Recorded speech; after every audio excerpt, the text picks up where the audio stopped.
All right. It's okay. Okay. All right, guys. So just about 6 p.m. on November the 7th, the first real snow of the season tonight. And I'm going to call the select board meeting to order. First thing is to approve minutes from our last regular meeting, which was October 17th. We also had a Yellow Barn public hearing on October 17th. And so we have both those minutes. Do we have these glasses are annoying.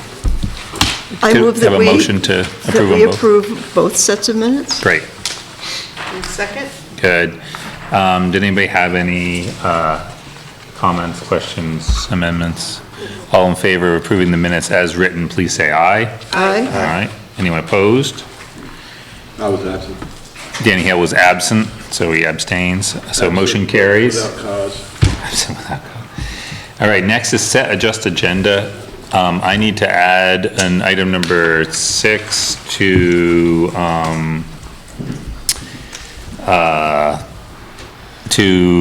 approve, for the select board to approve a letter of support for the library, which I wrote finally and distributed. And Wiz commented on, so. Any other changes to the agenda? Could I have a motion to, So moved. thank you. Second? All in favor of approving the amended agenda? Say aye. Aye. Aye. Any opposed? Motion carries, we roll with that. Next is communication from the audience. Is anybody here to speak on anything that's not an agenda item that we're gonna get to later? I guess. Could you say your name, please? I'm Barry Shepherd. Here for us for DMLAs, which teaches leadership pretty much. And what else should I? Okay, my name's Tyler. We represent a order called DMLA, which is a boys organization that helps kids from the age of 12 to 21 learn manners, responsibilities, and keeps them off the streets. And what it does is actually tonight at 6:30, we have a meeting, which is actually across the street. And it's something that every other week to every week we meet up and we hang out, we do all different kinds of things. And Can you say the name of the organization again? DMLA. DMLA is spelled with a capital D and M, and then all the rest is lowercase. Okay. And it's sponsored by the Freemasons of Casper Lodge number 87. Awesome. Thank you. Great. Well, I'm glad you're here.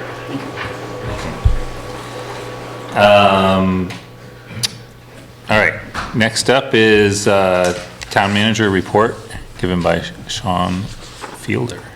Okay, so we did get our, this came up last meeting, our PFOS P4, which is the testing that was required by the state. Just wanted to reiterate that we did post the information, and we did have no detections on these chemicals, so that's really important for the users of the water system to know. That information is up on the town's website. I think I duplicated an effort here because I know Eric asked about, is this going to be in the consumer confidence report this next spring, and it will be. Ongoing check-ins on the Bridgman Reservoir project. We still are on schedule for having that back in service in December. Significant progress made over these past couple weeks, and we're nearly watertight with the roof structure. There is some work to be done on the hatch attachments. That might have occurred today. We have some concrete work that still has to be done on the interior. We did have a construction schedule meeting this Tuesday, right, Tom? And as I said, we are on target, as has been the plan right along, to be back online here in December. So things are progressing nicely there. Obviously, our weather window is closing, but we're in a decent position right now. Ongoing work on the Yellow Barn project. We did do an EDA grant submission. That's Economic Development Authority grant submission late in the month of October.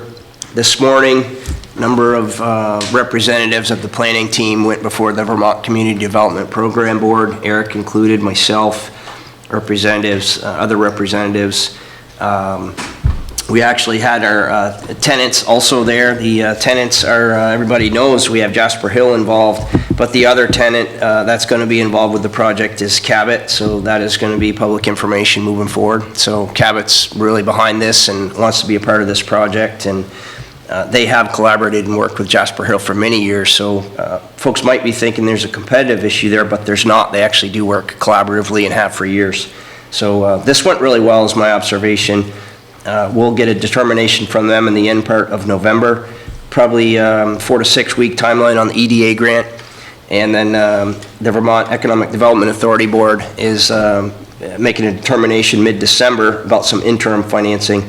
So with these, with decisions on the funding coming in, we're getting into a position to be able to go to construction in June of 2020, but obviously that's going to depend on the financing, packages and asks. The town property on Cary Road, we have closed out the estate recovery for our personal possessions, so that's been, if I'm not mistaken, a couple years in the works. So we have the confirmation from the attorneys representing the estate that they're done with the recovery of personal items, and we are already taking steps to do cleanup of the property. So that's going to continue into the spring of 2020. And then obviously, an action item for the select board is going to be determining, okay, what are we going to do with the property moving forward?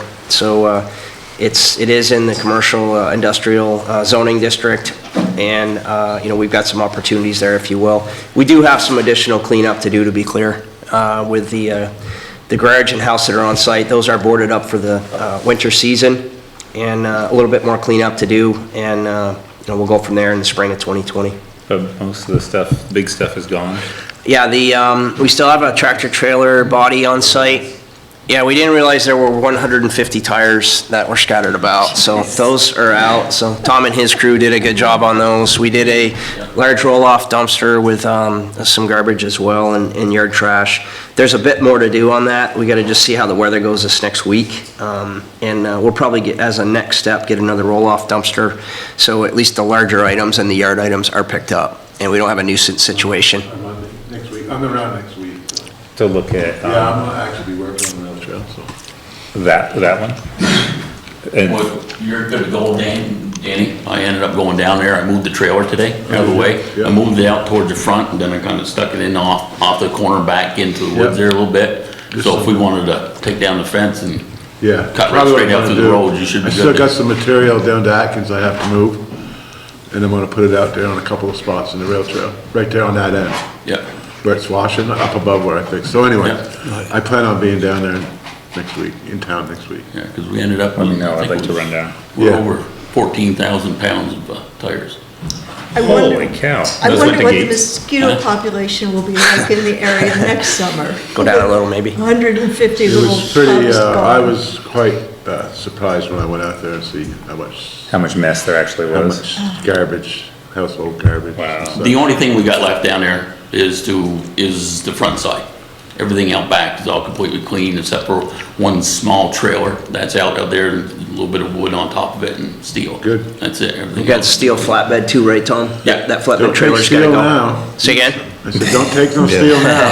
It's not worth anything. No, oh, then you gotta pay them to take it. So we're in a position to have a rerouted snowmobile entrance through there this winter? Yes, you What are. I'm hearing? Yeah, and I actually talked to Danny about this before the meeting started, that Tim Mills came in, one of the local trail guys, so, sorry, Tim Hall, Tim Hall. And, yeah, we mentioned that we're gonna be looking at this, so I know Danny will probably follow up. That's not on one of their us. trail. Well, it is, it's shared, so. Just the point being, Yeah, that just no, gave them no. a heads up. No, it's shared Yeah. with the other club, the Callis Club, too. Okay. So, yeah, we're on board. Their meeting's tonight, too. That's why we never go there. That's right. That is why we never go. Did have we had a recent request for the opportunity to, or what we could maybe do on straightening Bailey Hazen Road, realigning that, if you will. And this is the section that's up north of East Hardwick Village.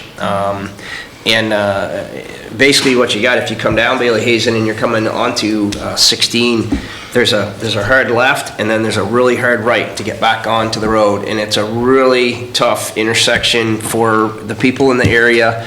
And it's a tough intersection for our crew with, when they gotta pull a corner if they're plowing and things like this. So The landowners have talked a little bit about this. I did bounce a couple things off the town attorney and V-Trans, and for a next step, what I gotta do is just actually check in with the landowners direct to see, what they're thinking about on this and if they're agreeable. So, that's where that's at. So you think it could be realigned to work better? That was the The intent. intersection? Yeah, that's the intent. That would be exciting. So that's something that's in the works. It's something that if we were to do this and get everything in lined up, legally, and the landowners are agreeable, it'd be a 2020 project, 2020 summer. Did take part in the Lamoille Housing Partnership community event last week, and that highlighted a number of housing projects that LHP has done in Hardwick since '91. That was well received. We had some elected officials, some other state officials, so it was good to take part in that event. Have been working on developing the parklet application. Friendly reminder, we passed the parklet ordinance earlier this year. And just for full disclosure, in the ordinance, it does talk about the application would be available from November 1 or received November 1st through April 15th. We're still getting our information in order, so on this first cycle, it's not ready November 1st is the point. It's going to be probably the first part of the year. We've got a draft in order. One of the other things that we've got to do is, I got to get some basic map information to the select board and, just get your thoughts on if we want to, if there's some areas, I'll just say it this way. If we want to pre-select some areas, if the select board's preference is to pre-select some areas with input from other groups, as far as it's good to have it here or it's not good to have it here, just that's the narrative. And here's my thought process on this. If there's some areas that we think are not going to work well for this, it seems to me that doesn't make sense to have somebody go through an application process and then after the fact we say, oh, by the way, we're not going to allow them here. That's a waste of their time. So that's my perspective on it. Kristen's been helping me with the application and the associated details there, so I appreciate her support on that. In the zoning office, of course. Did take part in a planning meeting with the USDA Business Support Office, the Montpelier office recently, and just talked about various projects going on in the community and what grant opportunities we might have, so that was productive. Just recently did a wastewater department check-in, focused on the billing side of things with Alberta and Ken, and it's looking at various accounts in this first quarter of the second full year of the new rate structure. And for everybody out there, just reminding everybody, we do have a frequently asked questions item that would have gone in your water and sewer bills for those customers of the town water and sewer. And that's up on the town website as well, so a reminder on that. At a point, we're starting to review information. Was there a question there? I'm sorry. No, yeah, sorry. That exciting. Have begun discussions, looking over information on the highway and the police department union contracts. We're in the final phase, the final year of 3-year contracts, so starting to get information in order for renegotiations on those. The existing contracts are good through June 30th of 2020. No, we used an attorney last time. Yes. But that was we changed something, right? That was they changed union, so that's why we had it. Do we anticipate having, because I remember she was very good. Yep. But she was not cheap. Yeah, as a starting point. But we were nervous about. There were significant changes last time around. Yeah, it was a whole new union, so they came at us with some stuff that we knew we weren't gonna be happy with. So. Yeah. It worked well, so I don't. As a starting point, Danny, what I'm going to do is just have I'm going to have a brief call with with the attorney that assisted on the police union contract. I have that coming up in the near future. Yeah. And then I'm going to evaluate, okay, looking at what we see, we don't have the proposed yet from the police union. When we see that, then I think we got to determine, all right, do we need to have the attorney involved or not? I mean, I know John and I definitely felt that it was something that we need to do. Sure. Needed to do, at least have a review of it. Absolutely. But anyway, yeah, that sounds like a great plan. Okay. She'll tell you how she feels. If she Yeah, as long as the clock's running. No, she's, She was very good to work with, so I'm sure she'll be. I've met her at or had a chance to interact with her at another event, and she's obviously a sharp individual. So obviously there's other attorneys out there that we could be working with. Right. So we got some options here, I guess would be the point. Good luck. Thanks, everybody. You guys have a good night. And then final point was, we've been looking at budget information. Casey's been doing her diligence. We've been talking to department heads, getting just some basics in order. Obviously, later tonight, we're going to start to, it's the first meeting where we start to look at our next fiscal year budget. So, that's something we're doing some work on behind the scenes right now. So that's what I have for reporting tonight. Great, thank you. It's a lot of stuff. I tried to be brief, so. Yeah, but it's still a lot of topics. That's good. We got a lot going on, but it's positive things. It's good. Yeah. It's good stuff. Yeah. All of it. All right, Tom, you're up next. Tell us about road work. Done for the year. Are you kidding? I thought it just started. Yeah. No, before it started snowing, we were still out grading, hauling gravel, buttoning up some roads here and there.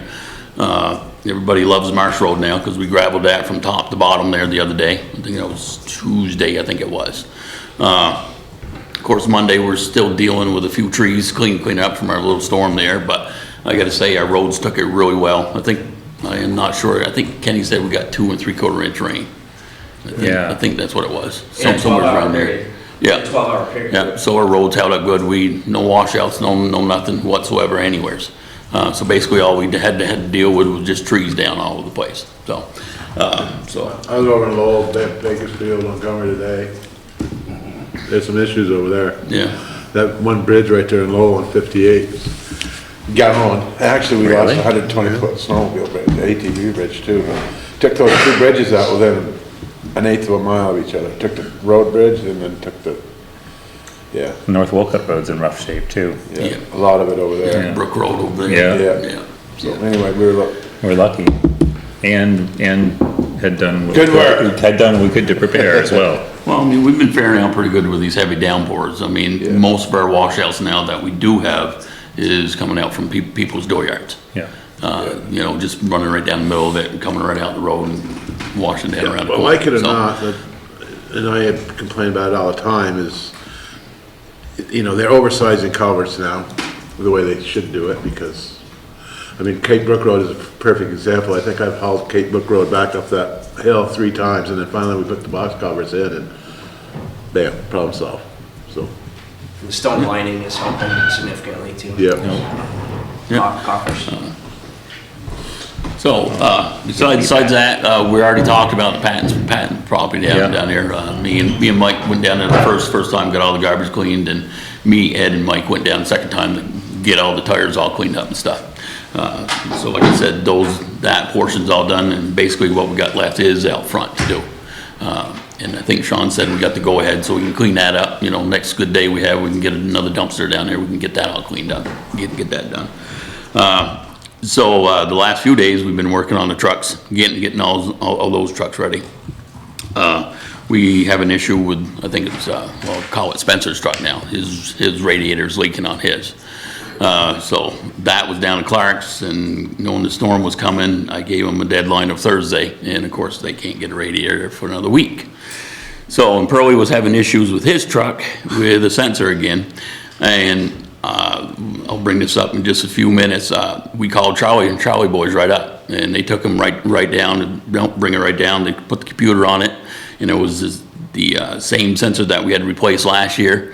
And then, so we got that done and stuff, and we were down there telling them about the radiator in Spencer's truck from International. Tell them, well, it's gonna be a week. He said, well, we can get your radiator in a day. And it's like, well, what the heck, anyway, so I got kind of tweaked at Clark's this week. And, but anyways, besides that, we had a couple of sewer, I think, backups. We had to dig up one water shut off and fix that up. I don't know if anybody's been out through Macville, up through Nichols, where they did the brush hogging up through there. I know that we got quite a few people that came out and liked it. There was some that didn't really care for it too much, but I know it doesn't look too great right now, but come springtime when leaves start coming out, you probably won't notice it. And, Well, that, and if you don't do it every 10 years, you do it every couple of years, you Right. won't be cutting big branches, you'll be cutting little branches, you Right. don't have that mass, so. So- I haven't been up to look at it, but Yeah. It was loud. it is loud, Yep. but it's necessary. Yeah. You mean visually loud? No, I'm. No, it's loud. I'm like, what is that noise?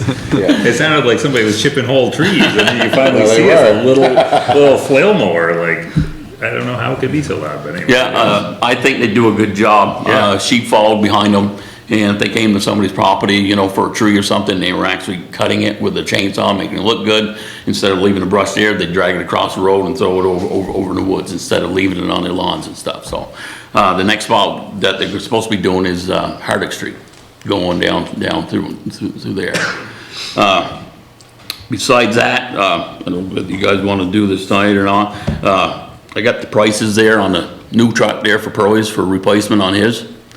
So, Danny's saying, No, you gotta do it. You gotta do it. And we don't have another place on here to do it, right? And we want to it's not that bad. I mean, this is a truck that, you know, if we won't get it right now. I mean, Right. this is to save our spot. Yeah. In Right. June or July for our slot. So you have info.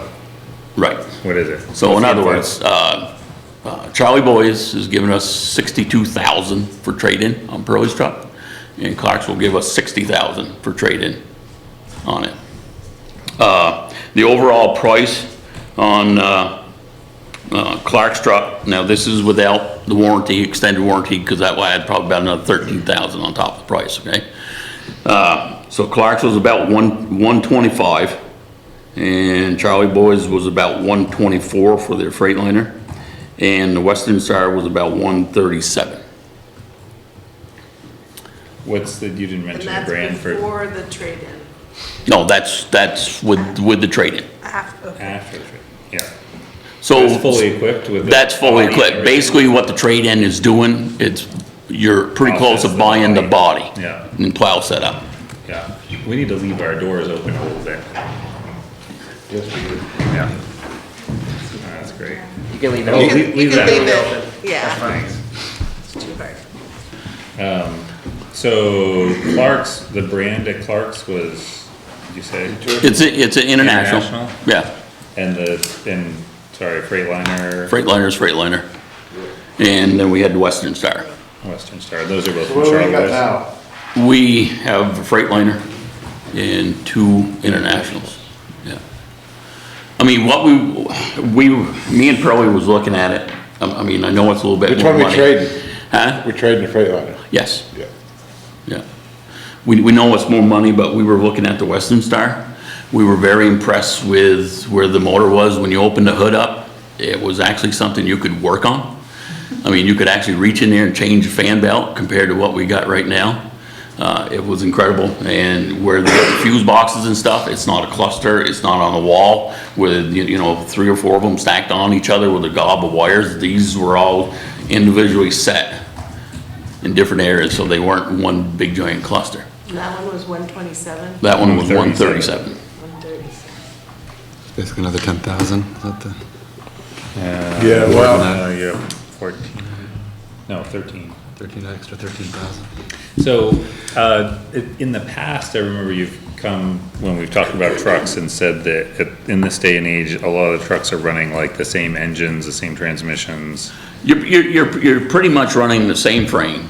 You're Same same frame transmission. Oh, yeah. Yeah, the same frame, same transmission, same rear end, same front end. Okay. I mean, you can get a Chalmers front end or rear end. I mean, there's Hendricks and, it's whatever you feel like you want to stick, in the rear So end. the and stuff. brand is really kind of how the parts are The put brand is together. basically the style of the cab. Yeah, The difference in the wiring. yeah. And what motor you want to put What in. about the computer systems? They're pretty much almost all the Yeah, same. Oh, that's too bad, because that's the thing that we've been having the most trouble with lately. It right, seems like, so that would be the other question is, I mean, obviously, where's the best service? Where are you getting the best service? You're using both of those dealers Well, now. I tell you what, after dealing with International today in the last few days, and then, calling up Freightliner or Charlie Boys, And they basically said, yep, bring your truck right down. We know winter's here, you guys are gonna need your truck. And they probably brought it down, they got it in, saw that the sensor was bad, changed the sensor. When they were doing that, you know, they squeezed them in, and then afterwards they said, well, there's something else that we wanna look at, cause it's overcharging a little bit. You got time to stay here, we'll take care of it. So they took care of it, and off the way he was. Yeah, they got probably, what, 30 bays down. I mean, Well, the other great thing about their service is that, Milton. yeah, the other great thing about them is they have parts. Yeah. They have a warehouse there of everything you can think of, from motors to transmissions, the rear end, it's there. Yeah, they're definitely a much bigger volume dealer. You know, it's just that, I brought the truck down to International last Thursday because it was raining. And they said they'd try to get it it in on Friday. If not, it was definitely gonna go in on Monday. Well, I called down there Tuesday, and still weren't in. You know, it's just, it's getting to the point where, you know, when you ask for an appointment to get the truck in there for an appointment, you want the truck worked on. You need it worked on. So, but, So what's in the budget for this? Plenty. Casey. Yeah, plenty. In the capital, I think we're probably planning to spend, 225 or something like that, so it's in there. right, so we've been very conservative in budgeting, and we're budgeting essentially as if our trade is worthless, right? Is how our budget correct, works. right. But then, And that doesn't mean we're gonna be under budget. right, But no, it means we're gonna pay. well, that's the capital. Right. Yeah. It keeps the capital floated, and then it also helps us when we need something that's more than we think it's gonna be. Right. But it's just the way we've been budgeting it, so there's enough money in the capital budget. So it sounds like it's pretty clear that there's an advantage, service advantage to dealing with Charlevoix, right? well, Or Charlie Boys basically told us, we'll work on your International. You want us to order a radiator, bring your truck down. We'll put it in. Oh. We can get that radiator the next day. Okay? You know, it just, It doesn't make any sense to buy International. Have it worked out at the Freightliner dealer. So, well, I mean, it comes back to, Danny, I mean, the guys went down there today to pick up Spencer's truck so we can get it back and get the frame on. And they basically told Clark's down there, well, Charlie Boys said that we could get a, you know, radiator tomorrow. Well, yeah, you know, we could get one for not at the market. Well, it's a radiator, it's at the market, Right. it's probably half the price than, you That's know, right. instead of buying your, you know, full price International radiator. That's right, I'm with you. So something like that, it just. and it gets you back up and running, which Right. is more to the point, really, for the town crew. We Right. really get Right, but it running. kind of burns me that it just, Yeah. you know, they didn't give instead you of the going option. out and looking, you know, saying, okay, here's a, you know, radiator for half the price and at the market, same identical thing, you know, we're gonna throw in our, you know, our $2,000 radiator because it's, So we have had some issues with the Freightliner though. yeah, I mean, they've worked on it, they've taken care of it, but. right. Let's How's try the Western- warranties let's try- compare? How do the warranties compare across the brands? Oh, they're all about the same, Yeah. yeah, Yeah. Let's try Western Star. What's the Western Star? It's a different brand, yeah, different type. But like they say, that I agree, that not having the wires all in one box is a big deal. Being able to change the fan belt's a big deal. yeah, That kind of stuff. Where would you get it serviced, Charlevoix? yeah, Yeah, that's where it comes from, right? yeah, And you'd be able to do more stuff on it yourself, right? except for the electronic, Right. there's no getting around that stuff But- anymore, you can't. But the benefit is that you might not have to take for every single thing, you'd be able to do stuff. Change your own fan belts. Yeah, well, we did that was a nightmare. I mean, there's probably about this much room to squeeze your arm in, they're But on tight. this other, you say that it would be easier. Yeah, I mean, we can take a picture of the two trucks, and you definitely say by the Western see Star. the difference. Yeah. Yeah. Let's try it. Let's try Western Star. They're building a good truck. Can I make that a motion, or do we need to do that, or what? Yes, we do. I make a motion that we have Tom put the order in, or for a Western Star. Second? Any more discussion on trucks? God, I hope not. All in favor, please say aye. Aye. Aye. Any opposed? Motion carries. Tom, thanks for doing the research into Yep. those, and for getting us set up far enough ahead that we'll get it when we need it. Yeah, Yeah. yeah, because, We aren't actually gonna get this until I next might have summer. mine next week, so we're still down a truck, so. Right. But this truck we were just talking about, we were hoping to get next summer, right? Right. Yeah. Well, the problem is, like I said Well, before, yeah. if we wait until our slot, or wait until the usual time to purchase the truck, and then by the time we do that, and by the time it gets delivered here, you know, July or August of next year, those slots are all gone, so you won't see that truck until the following year afterwards. But your truck was here early. My truck was sitting there, it's the body. It finally came in, what, about a week ago? So the truck was supposed to be in the shop yesterday. So I should Where have. you having that at Fairfield? What's that? Where you having the body? No, Viking. Viking. Yeah. All right. Anything else from the road world? Nope. Thanks for cleaning up the Highland Avenue mess, Yeah, no problem. the woods on Highland Avenue. Yeah. Oh, did they blow down?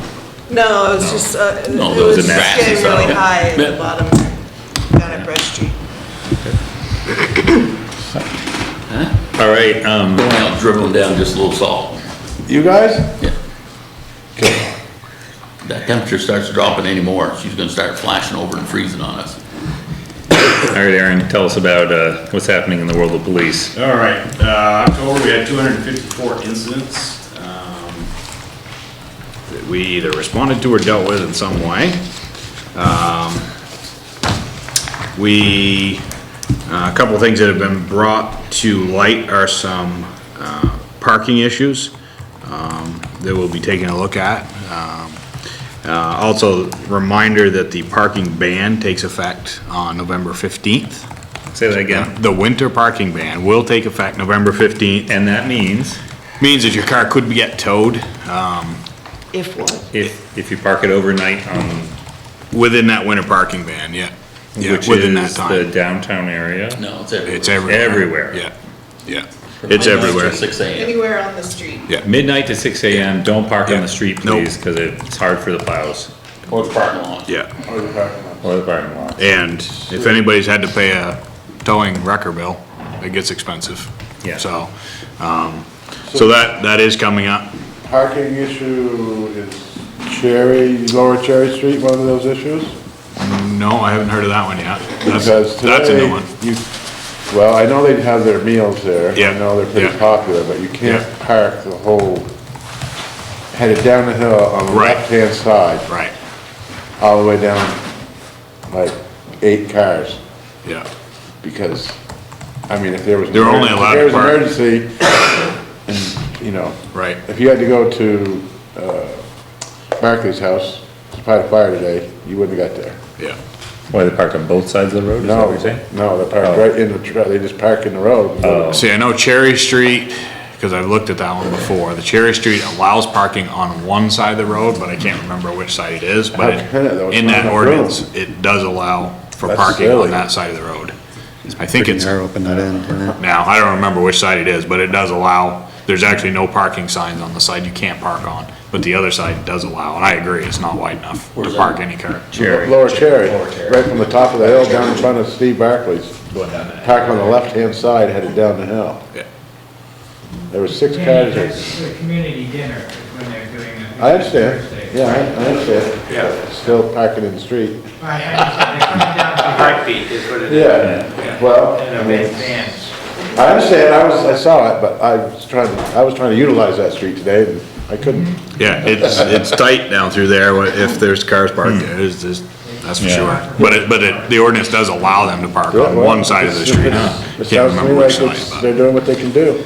So can Yeah. you tell us Yeah. what parking issue are you bringing up? Was it this, the parking ban? No, the parking ban and, there's been issues brought up on Church Street as well. So we'll look into those and see, what those are. We need to really take a look at the ordinance. The ordinance, Sean and I looked at it the other day, I think it was, 16 pages? Yeah. Probably the most confusing document that, you can't just go to a section. You have to sit down and read the whole thing in order to figure it out. It's just, it's Wonder who passed that? It's who did crazy. It's crazy. And who offered that one? I've done a lot with criminal law in 17 years, and that's probably the most confusing one I've ever heard. I've ever had to deal with, so. Well, we added a few things to it, but it wasn't like. We didn't clean it up. Yeah. Yeah, and there's a lot of stuff added into it, even speed enforcement is in that. There's, speed for all the roads are in there with parking and there's just. Okay. Yeah. Anyway. Too much. Yeah, it's way too much in there, so. So just, just some issues that we'll take a look at with the parking, but the parking ban is a big thing. Yeah. It's hard for the town crew to get around, and then, if they have to try and we can't always get a wrecker either to come out. And so then we have no choice but to go around, and then everything freezes up. It's harder for them to get the streets cleaned, after they've had to go around a car and so on. So, it just causes a lot of problems. Is there any fine, any consequences? Oh, yeah, we usually put a fine on, and they say pay the fine and the wrecker bill, so, not enough. It's the record In bill. numbers. I think, I'd have to look at it, it's been a year since I've looked at it, but I think it was $25, I think, but. I think we have a question about parking. Is it possible, that one of the town lots could be allowed to be parked overnight? I know it's a problem for your crew, Tom, but there should be like one lot, like maybe the Middle Street lot, would be possible for overnight parking for people who can't, whatever, get their car off the road. Well, currently, that's not the situation according to the ordinance, right? No. So we'd have to change, it sounds like the ordinance needs a little work. Full ordinance At some change. point. So that's something we could consider, yeah, when we look at it again. Right. So Well, right, people do park in that parking lot, That's yeah. Right. They park overnight all the time. I know it's a problem to clear, but it's just, Right, well, folks like you that live up on the hill there, some nights it's hard to get up there. Yeah, well, I leave it in the shop. Yeah, but not everyone can. Not everybody has that. So other than that, yeah, just please be, conscious of that. Halloween, we did Halloween as we have for many years now. It was a bit damp, but, other than that, that went well. I haven't heard numbers of anybody who gives out candies. I mean, we gave out, we always do at our cruisers as well, and we gave out a lot of candy, so. But comparable years, I'm not sure where we're at, but.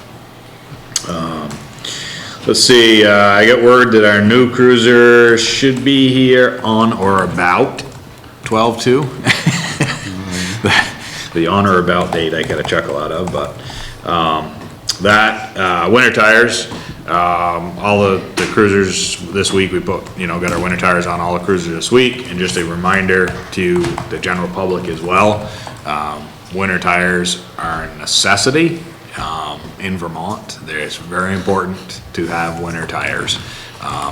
All-season tires were not designed for Vermont winters,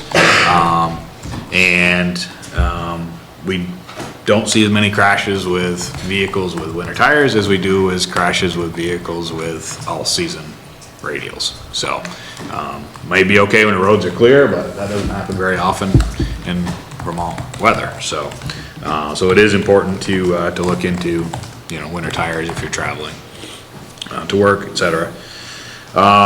We are back to doing nightly business checks. There have been some burglaries in the area, not in Hardwick, but in surrounding areas.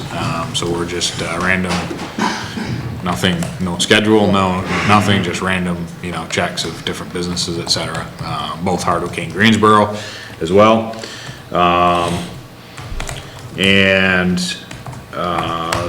I guess the last thing I had was that it's important to bring out that I beat Sean on the popularity contest for the library, so. Like you timed that. That's all I got. thank you. And we did the drug take back too. We received drugs for. We did do the drug take back, yeah. I don't know if you got the Yeah. report on that Yeah. as far as what we received. I did get it in my email a little Yeah. while after that, but yeah. It was actually the largest drug take back in Vermont to date. Oh, really? Statewide. Oh, wow. So, yeah. Yeah, largest amount was collected statewide, so. Yeah. And if you missed it, you can still take them up there. You Yeah, still we have a take, collection center. yeah, we take them, year round, so. Yeah, we have a collection box right there in the lobby, so. Thank you. Any other questions for Aaron? All right, next is, Oh, Mike Sullivan. raise your hand if your name is Mike Sullivan. Nope. You emailed him too. He said he would be here, so I'm not sure what's Maybe happening. he'll- I didn't see anything from him this afternoon. Maybe he's running late, we'll see. Maybe Tom didn't salt his road in time. Well, All right. they had a busy time here recently, of course. We'll skip over that for the electric department and move to, item 1 is, select board request to the Vermont Traffic Committee for reduction of speed limit on Route 16 in East Hardwick, and that's near the intersection with Main Street. And what's across the road, Ward Hill? Ward Hill. That's right. Where are they gonna reduce it? It's a question from me. So what I've got from it's from Kevin Gadapy, who's the Northeast Region Vermont Agency of Transportation contact. I'll just read this back to you. For speed limits on the state highways, I think you already know this, but I wanted to make sure I was going the right direction on this. The manager's office, the town's governing body may request a change in speed limit on state highway by writing a letter to the Vermont Traffic Operations Engineer, who is the staff coordinator for the traffic committee. The letter should include a description of the particular concerns, especially if they are seasonal or at a particular time of day. It goes on to say the committee meets about 3 times per year, and town and other interested parties may present testimony at the meetings. So the ask from me at this point is, if I'm not mistaken, the most recent on this, and this started some time back, was, yeah, go ahead and investigate, directed at the town manager, go ahead and investigate what we gotta do. Well, I know you had said, yeah, investigate what we gotta do, so we're at a point where it looks like we just put an official letter of request in, but I wanted to make sure, if there's any feedback we needed to have from our highway, from Tom and or Aaron, it seems to me that's part of the equation here. So Have we decided we wanted to do that? That's what he's That's the asking. ultimate question, Danny. If we decided we he's really want to go asking. forward. So if I can add to the discussion. My questions, and I'm not here nor there on it because I haven't looked at the data, but if I were looking to reduce a speed limit in an area, I'd look at the road itself. This particular road is actually outside of the village area. It's not running through a village such as Woodbury, et cetera, where they're reducing a state highway. It's actually going around a village. So I'd look at what is the reasoning for reducing that state highway in that particular area. I'd also look at, there are also traffic safety maps that show crashes in areas that are, known for high crashes. That is also data, but maybe before a decision was made, it might want to be looked at. How do you access that? I can get that for you. You could? Yeah, That'd be good. We know. Yeah. Fire chief, police But, chief. It's There's not a not, lot of accidents up there. it's We don't not a have a big, lot of accidents total, because we don't have Was the the traffic. topic brought up by the East Hardwick Neighborhood Organization? Yes. And it's because it's difficult, they think, to pull out there? Is that it? I don't Well, remember. That was one of the so, reasons yeah. that was presented. The sightline's not real great there The because there's a hill on sightline's- one Yeah. side, Right. and there's some trees. I think some trees are gonna be got cut, but coming from the other way is a little hard. I think the sightlines are bad right there, just because of the way the rise is, hard to see. But this doesn't necessarily change. This is Vermont, there's no good sight And lines. people go really fast on 16, but Yeah. because they can, it's not like, honestly, not to be a bummer, but we can change the speed limit on it, but that doesn't mean Yeah, you anybody's just gonna slow slow anyone down. down. right. And then you look at, if there's not as I'm sure you've read the books about setting speed limits in Vermont. It's put out by VLCT does one, the AOT does one. In both publications, they caution about setting speed limits to sentiment rather than, it should be done to factual Right. data as to whether it actually needs to be raised, lowered, et cetera. So you'd want to look at actual data related to safety, and rather than, Yes. somebody just wanting Because it I to be thought lower. this week, I was traveling the last 2 weeks up through there, so I see it was on the agenda, so I was thinking, well, Jesus, I don't wanna have to, be honest with you, when you're going through there a lot, I don't understand what we're trying to accomplish. I mean, it's a state highway.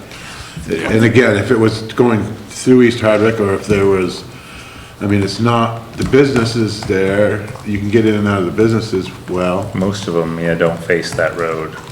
I don't know, I don't remember why we started talking about The it. point that they were making is that there's a lot more built-up area along that road than is intuitively obvious when you start. And Cheryl Michaels came in, that they had gone, and she identified. No, that's right, all the businesses. A lot of businesses, a lot of residents, and their concern was focused with, getting in and out of those businesses, trying to get across the street, or across the road to do what Never you're. see anybody crossing the road.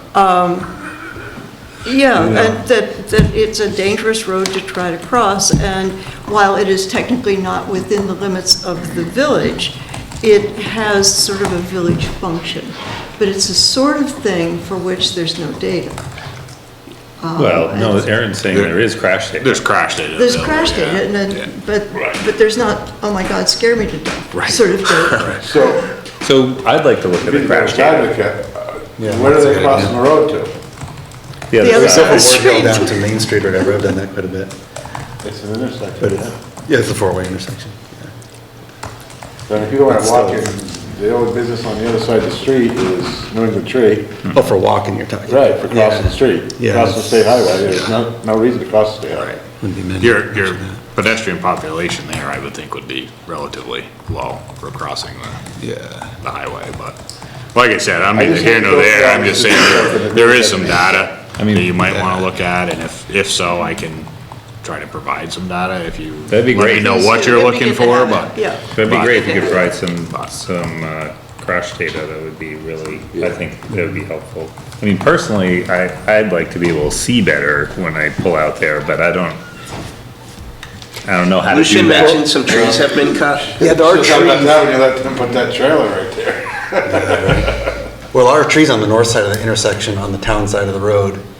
And I don't know if they're in the right of way or not, or what they are. I may need to cut them all down. So But I when think I- someone already trimmed the branches. I thought I saw some cuts down there a while. So when I talked to Kevin some time back, he did say that his crew could go and have a look at the sight line. So I'm wondering if I can check with him. He said, look, if we've got some trees that are in our right of way and we can limb those back so it helps on the sight line, we will do that.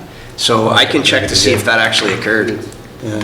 Yeah, it's worth checking those things before we mess with the speed limit, because 'Cause I'd like to see if in fact there were an actual safety issue there, then I don't see that it's a question. Right. But if there's not, I don't really see the need to add to the workload. make it easier. Of Right, so let's look at You know, the, the police You know what's gonna happen, department. as soon as it's 35 miles an hour, they're going to air it up there every day. The calls So- are like. Right, it's so gonna be a mess. we want, what I'd like to see is what's the crash data there relative to other parts of the town of Hardwick?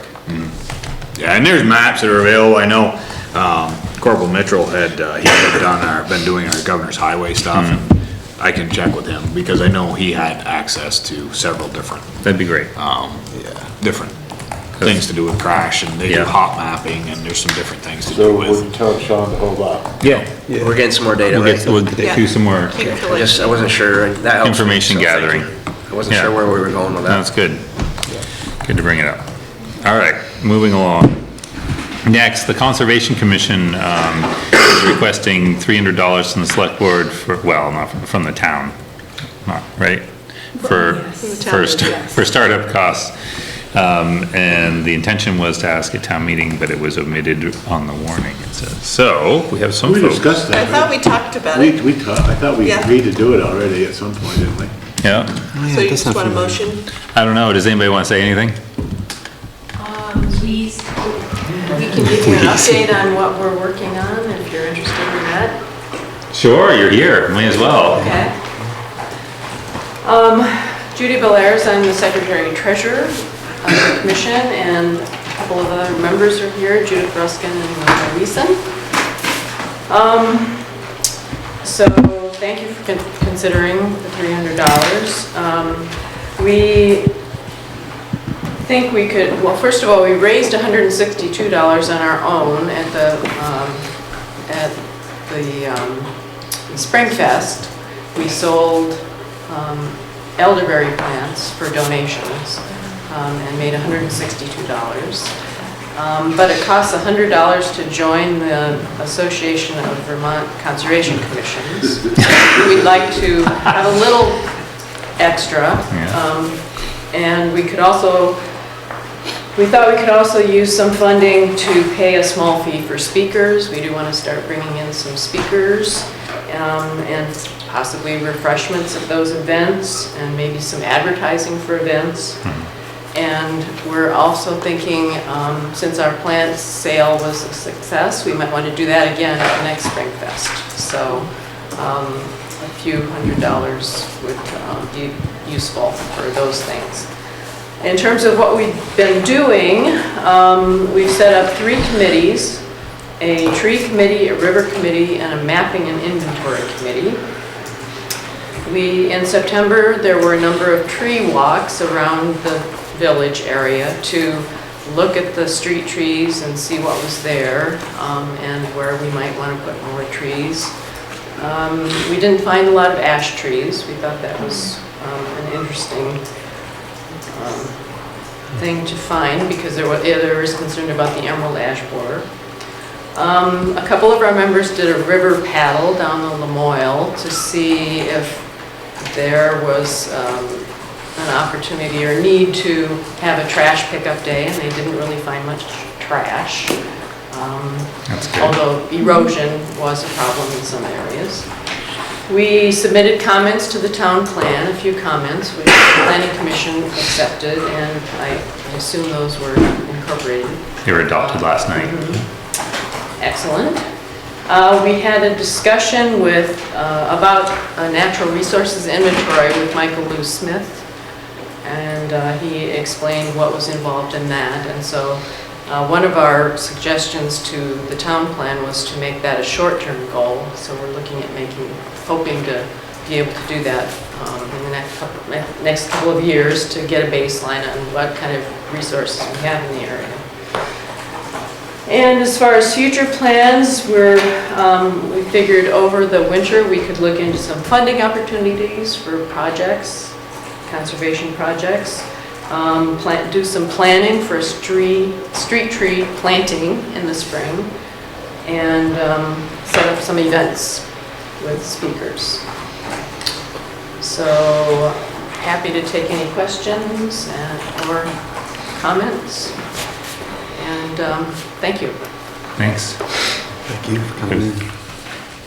Questions? So, no questions. But I know we talked about The funding. I was trying to find it while she was I'm talking. pretty sure we did talk about the Right, we were but going to need a at little money. that point.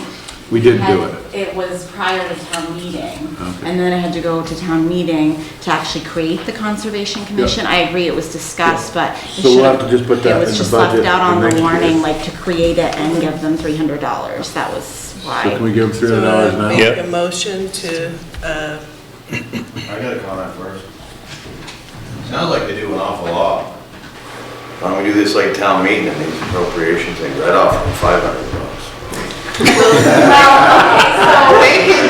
they can do a petition to request an appropriation that's outside of this. This is an amount that would go into the actual budget. Appropriations are a different process, but they certainly could I do that. actually, in my budget, I have like a little note that either we do, add it to line items where they request an appropriation. I have it as a side note in the budget.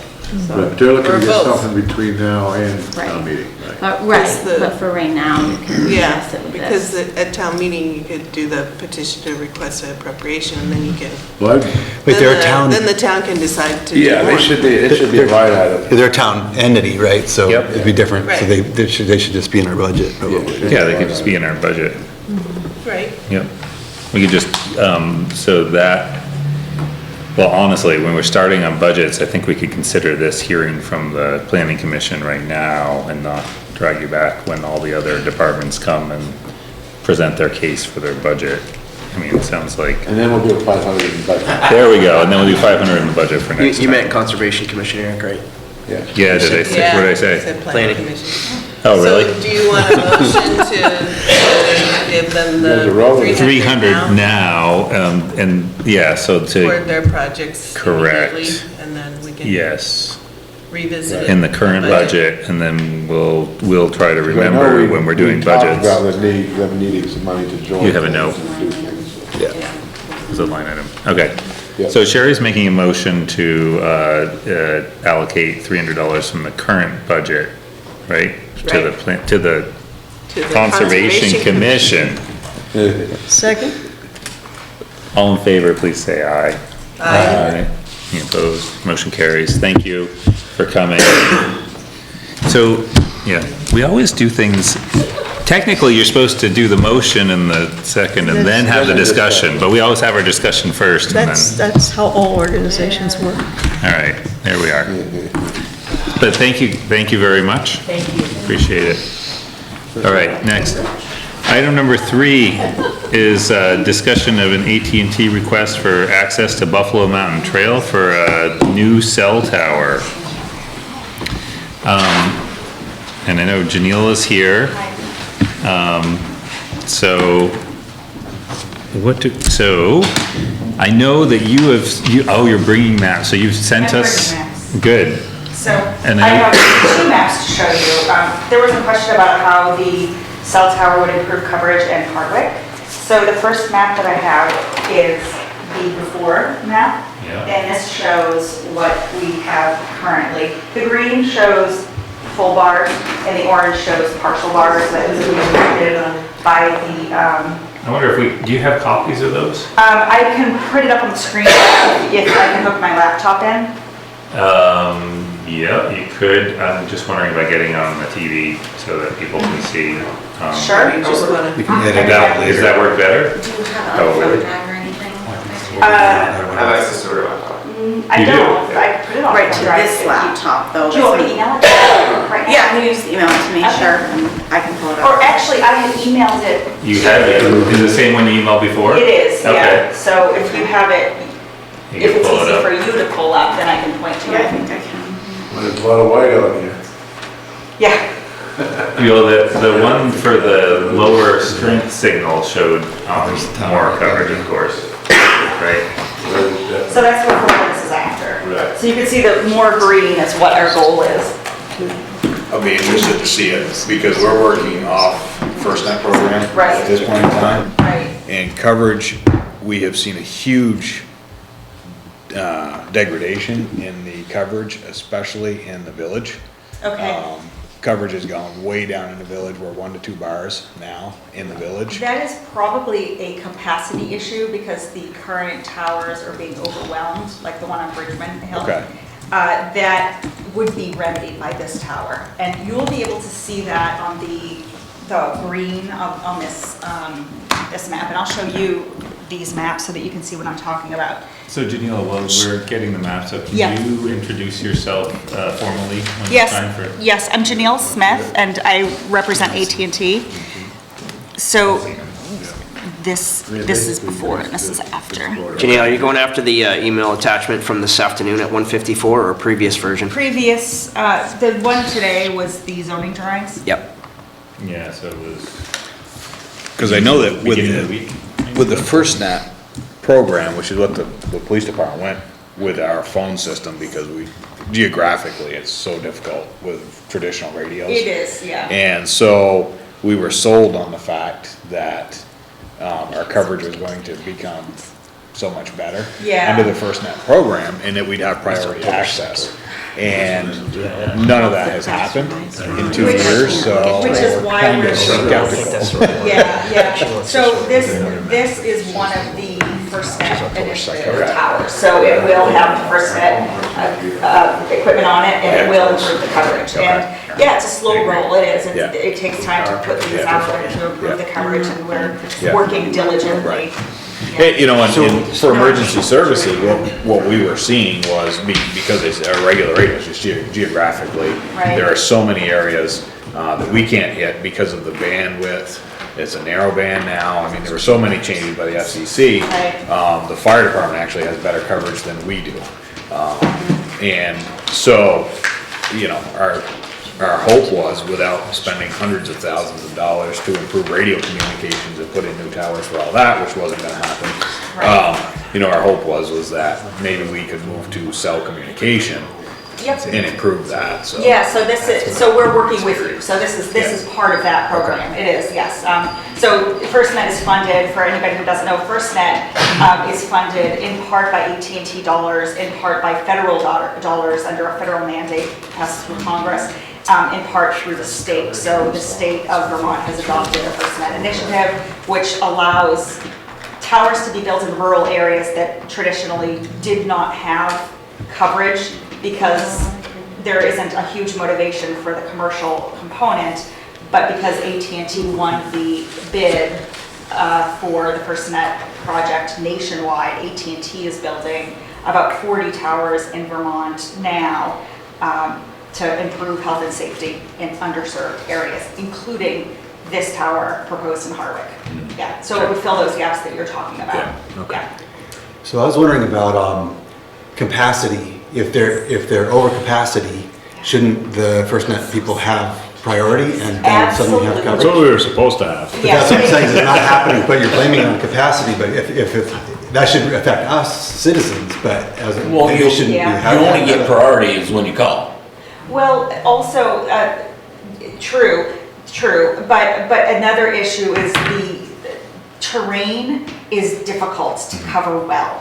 And that's why that's why it looks like it does on these maps, which is messy and like not a big circle, because we have hills and valleys and trees and leaves, and it's very challenging to adequately cover Vermont because of our terrain. So that's why we need more towers than we would need, say, if this was Las Vegas. We could just have one clean coverage map. But here we need multiple towers because of the terrain. So, sorry, is the FirstNet infrastructure already on the Richmond Hill? You know, I'm not 100% sure about that, I actually. did some research on that. Yeah. So there's two different things for FirstNet, and the thing that went out for bid was band 14, I think it's called. So band 14 is actually a special spectrum. For the emergency services. So that, according to the AT&T person I spoke to, is not on either of these towers. But what AT&T decided to do, I think, like as part of their bid or something, was to give priority and preemption, I think is the term. Yes. For FirstNet subscribers, Right. even if they don't have band 14 available in the area. Right. And they said they are going to put band 14 up here soon on this one, but he didn't know about whether this one's going to get the new one. In the stuff that, in the drawings that Janelle sent today, it does show band 14 on the proposed tower. Oh, okay. Like it's in the drawings. Absolutely. That is the primary goal of this tower. There is a commercial component as well. Yes. Yeah, it's everything, everybody benefits, Yeah. but as for the Bridgman Hill Tower, I do know that AT&T is upgrading all of their facilities to include FirstNet. Everything is going to have FirstNet capacity, including the small cells, the phone pole type things on city streets. Everything will have the FirstNet capacity. But as to the Bridgman Hill Tower, I do not know if they have done that upgrade already. That's the answer to the Bridgman Hill Tower question. So the map you're seeing here shows the before, and if you scroll to the next page, you can see how the new tower is going to increase the green. That is the full bar coverage. The orange is partial bars, so you can still make calls and surf the internet, but it's going to be slower and less reliable. You might have some dropped calls from time to time when the network is overwhelmed. You can see the improvement, especially in the downtown area. If you go back to the last page, check out the downtown area here, and you can see that there is spotty coverage versus improved coverage in the downtown area. So that's one of the targets, but as you can see, it really will cover a large part of the region. And it's 184 feet tall. That's how we're able to fill in the gaps. And the reason we don't have a complete circle is because of the terrain, because radio frequency waves are line of sight.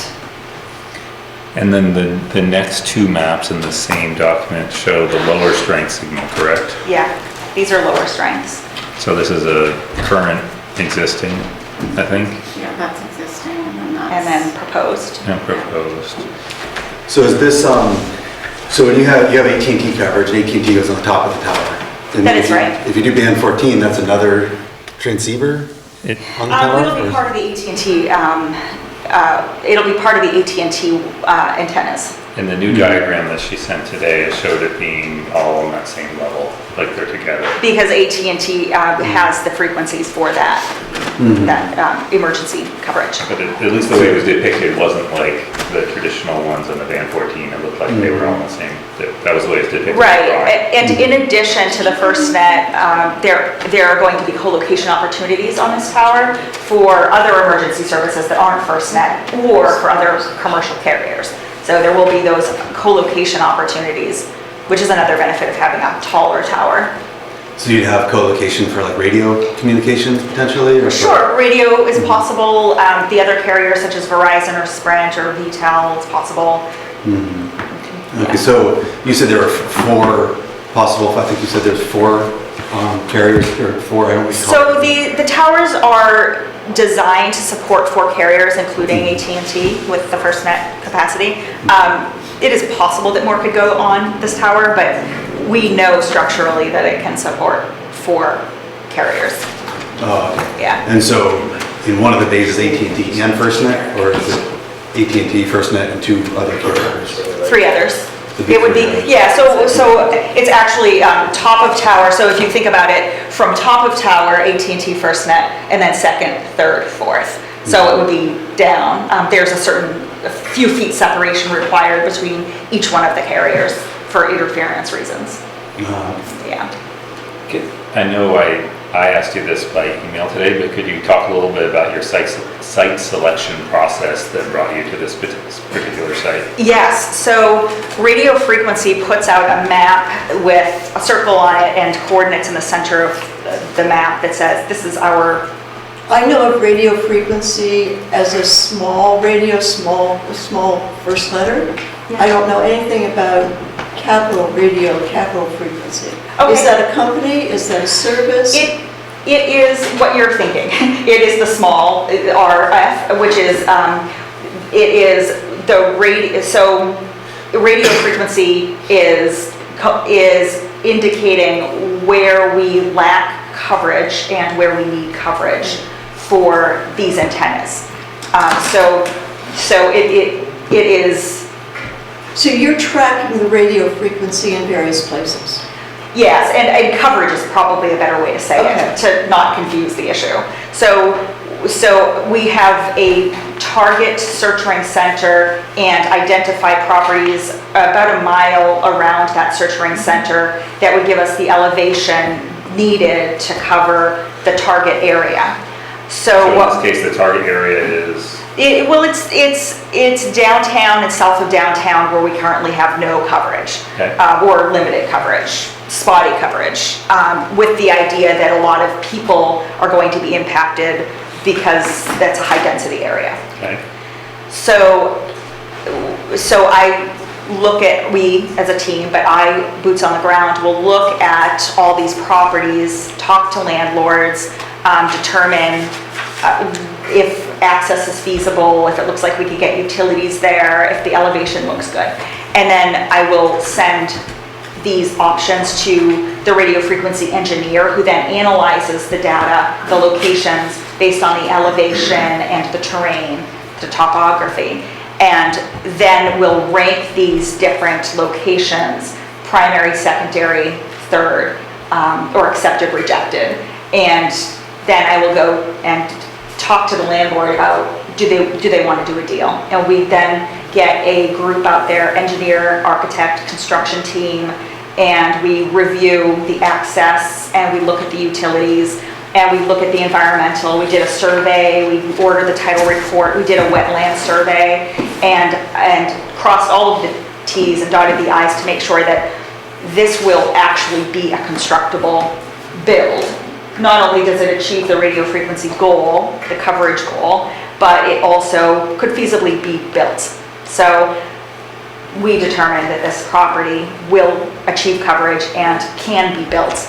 And in our research, we discovered that from the right-of-way to the access road, there's a town trail, which is why I'm here. So the real reason I'm here, in advance of doing a 60-day advance notice, is that the town is immediately an interested party because the town owns this. Is it a right-of-way? Is it a private road? We don't really know because in Vermont, town trails are treated in this gray area. So I'm seeking permission from the town to use the town trail as a right-of-way. I don't think the town trail, legal trail is in a gray area. Right, it's much like a road, Yeah. except it's the. But that's, yeah, you're here, so it doesn't matter. Right. Right, so it looks beautifully maintained. It looks to be of a nice grade. And I think it's privately maintained, not publicly maintained. And it would be a great way for us to get from the right-of-way to the access trail. But because it's considered a town trail and not a traditional town road, I want to make sure that the town is comfortable with us proposing this. And in our drawings, the revised drawings that I sent out today, we put that the access through the trail is subject to town approval, of course, because the town owns this. So that's essentially the ask that I'm here for tonight. So, where would you, so you're gonna put like cables, basically, is what you're asking for, up the... So what we're proposing is to bring fiber and electric from the nearest pole on the right-of-way up the town trail, and then go over a ditch above ground to the beginning of Robert Patton's access trail, and then go back underground up to the top of the mountain, the Bellavance's property, and build the tower on the Bellavance's property. But the part where we are, what you're asking for from us Yeah. is to lay, you're saying fiber optic and the electric cable. Yep, that's right. Underground? It will be on the side of the trail, so it will be buried where we can bury it. If we run into ledge, it may have to go above ground in some portions, but it's always proposed underground because it is very difficult to build, especially to maintain an above ground utility run.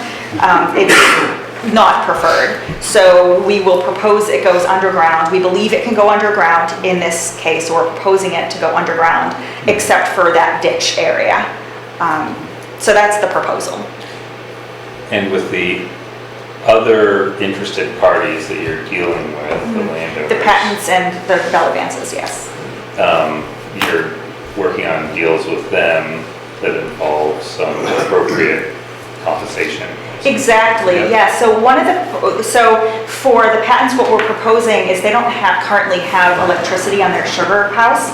So we would bring the electricity to their sugar house so that they don't have to run their sugar house off of generators anymore. So it benefits them in that we're going to get them power that they otherwise wouldn't have or would have to pay for.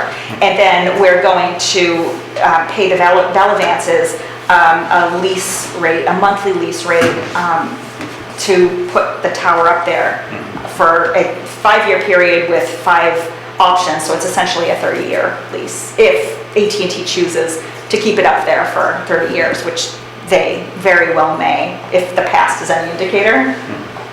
But if they don't, do they remove it? Yes. By default, the lease does not remove, and I don't remember off the top of my head if we have not signed the lease, so I'm not 100% sure if we've addressed that particular issue, but that is something that can be done. So the way it's dealt with is either AT&T will remove it or it'll become part of the property and the owner will own it as an asset to lease out to others, and the landlord can decide what they want to do, essentially.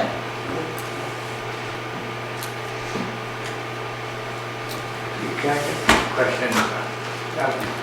As far as we're putting in another tower within a few miles of the one we already have existing. Yes. It's not going to increase. I volunteer with the service because of multiple towns around here. And it's not going to really increase our coverage then outside of downtown Hardwick, which we really need coverage for a wider area for them to do that.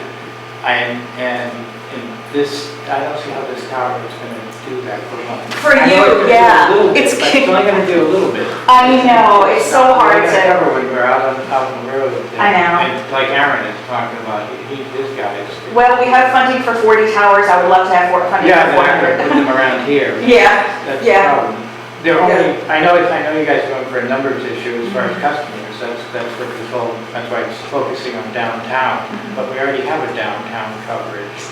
It's spotty in downtown. That's why that tower on Richmond could be improved. Yeah, yep, so Bridgman would be If improved. you had the transmitters on that tower up there, then our coverage would be improved downtown already. Yeah, so that is a possibility. They're always upgrading the facility, so it's likely that they would upgrade Bridgman as well as doing this new tower. Yeah, it's likely. And would an upgrade at Bridgman actually help East Hardwick, which has no service really? It very well may if they upgrade it. See, I'm not sure if Bridgman has the FirstNet capacity or how upgraded it is. I really don't know if they've put upgrades. I haven't worked on the modification. I haven't worked on the modification project for this site, so I'm not sure if it's been modified or not. My guess is it hasn't, based on my feedback from the community. Yeah. I've been getting emails from constituents who are opposed to this tower, period, on the basis of it's going to be ugly. So thinking about your request to the town, I have two questions. If we turn this down, if the town says, no, we don't want to let you use that right of way, do you have another way to get to that tower, or if we turn it down, does this kill the project? We would have to go up through, so we've done a couple design visits. There is an alternative route up there. We took some ATVs up there during a site visit recently because we had a felled tree on the proposed access route. So there is an alternative route. It's just a harder route to get to. So it wouldn't kill the project. It would just make it harder to build. Okay, so thinking in terms of a vote, that whether we vote yes or no, the tower is likely to appear there. Yes. Okay. Or is likely to proceed to the phase of certificate of public good. To the Yeah. public service board. It's likely to proceed, yes. I'd say if we could put all those windmills on Lowell Mountain, I guess we could put a cell tower that improve coverage in Hardwick. Well, I agree. Just so people understand, so there will be, all we're talking about is allowing use of the right of way. Correct. And we're not talking about whether we support the tower or not, or anything like that. Well, I think now's the time to talk about that, because this is when we have something that's, I mean, after that, if we decide we don't support the tower, we're kind of shooting ourselves in the foot, so we might as well talk about it right now, when we have something of quality to bargain with, whereas if we talk about, otherwise we're talking to the public service board. Sounds great. Do you with a support the lawyer. tower? I don't actually. I didn't comment that, but I do, so. Yeah, okay, There's two of us. good. So I want What to. the rest of you think? Let's decide right now. I want Do it that way. I want to just throw out there that I had email correspondence with Patrick Kane, who lives in the East Hardwick area, but is in New Orleans and couldn't come tonight. And so we had a bunch of back and forth, but generally, I think he echoed what you have been hearing, that he's concerned about the aesthetic appearance of the tower, that it would be detrimental to property values because it would be ugly, I think, generally. We had some back and forth about that. But he further said that he thought if the town were to enter into something like this, that we should be aware that in other places, there's often been consideration for allowing an easement up a road. So that was his 2 cents, and I said I would share because he couldn't make it because he was out of state. Right. I was struck this week when I read some research that showed that despite the economic struggle that many people have to live and work in Vermont, and despite a lot of the difficulty that, it's hard to get from point A to point B. The reason people live in Vermont, hang on in Vermont, is because of the beauty of the place. And so these aesthetic concerns, I think, at one level, it makes it sound like pretty, sort of precious, but in fact, it's baseline for people who live here. So that's why I wanted to know, does it live or die on our vote? And the answer is no, it doesn't. Right, although when we filed the 60-day notice, the town does have an opportunity to become an interested party, and aesthetics is one of the things that the Public Utility Commission will give substantial deference to. So if there are aesthetic concerns, then I would urge the town to voice those concerns before the Public Utility Commission. Do you have a map of what would it be if we just upgraded the current tower and? See, I'm not sure if the current tower is upgraded or not, so that we haven't done that research. So if we allowed Carol Ricker to put the original tower in at the height he wanted to put it in, we'd have better service, so. Well, we could upgrade. Well, I mean, they've already, they struggled to get that one on the hill at the height that they had, At this so. point, though, I don't think anybody's made it. Yeah. It'd be a big deal because it's there. I mean, that's all, Right. like, it's there, it's gonna stay, and I'd say let's plant another one there, but that would be fine. It's just the idea of having them around various places, and it's still not giving us coverage where we need it, in the odd spots where, you're not, you drive down Route 15, you just go into Woking, the service is going. Right, but the answer to that's more towers, not less towers. Right, I understand. So you're asking That's what he's saying, You're it's asking more. for better coverage. The answer is more towers. Right, but And- not in the same place. That's what I'm just saying. We just Right. need a tower somewhere else. You can't get coverage in Greenville. Somebody else's tower. You don't need a tower next to the tower that exists. You need a tower in another place. So one thing that was explained to me, I've been in this first now for about Yeah. a year. So one thing that was explained to me as far as the more poor coverage that we received in the village was because that they were pushing out, trying to push out further with the existing tower, which decreased the village, but pushed it out a little bit They further. don't have the band 14. Right, but even without the band 14, if your system is set up for FirstNet, your phone number is linked to FirstNet, and your phone I was has. saying before, Aaron, what we need is another tower in another location, then you'd have that coverage. Right, They well, poke them around. so what happens is, and we've ran into this struggle with regular radios, you know, Oh, yeah. and the answer to that same struggle is more towers. Right. Because of the terrain. So Route 14, going north is an absolute nightmare, death valley. We were able to improve some of that coverage for regular radios with the tower that we put up. And so we can talk from our station to the officers going up Route 14, but Long can't. We can't call on 14, Right. but we can from a cell phone when Right. you do my fault. Right. So what she's saying is there's no solution. So you can only upgrade that tower so much. Because of the terrain, it still may not hit the other areas around town, so it's gonna be more towers, so that tower is going to be able to hit, And all I'm other saying is areas. that tower is only gonna cover it only a tiny bit more for the stir it's gonna cause. It's, as opposed to if we had towers elsewhere, they'd actually cover more people. There's no coverage in Craftsbury, no coverage in Greensboro, Yeah, but that comes back to the commercial component. So this is not strictly like, let's try to serve everybody and provide emergency coverage. This comes down to, Sure. So, and we understand that.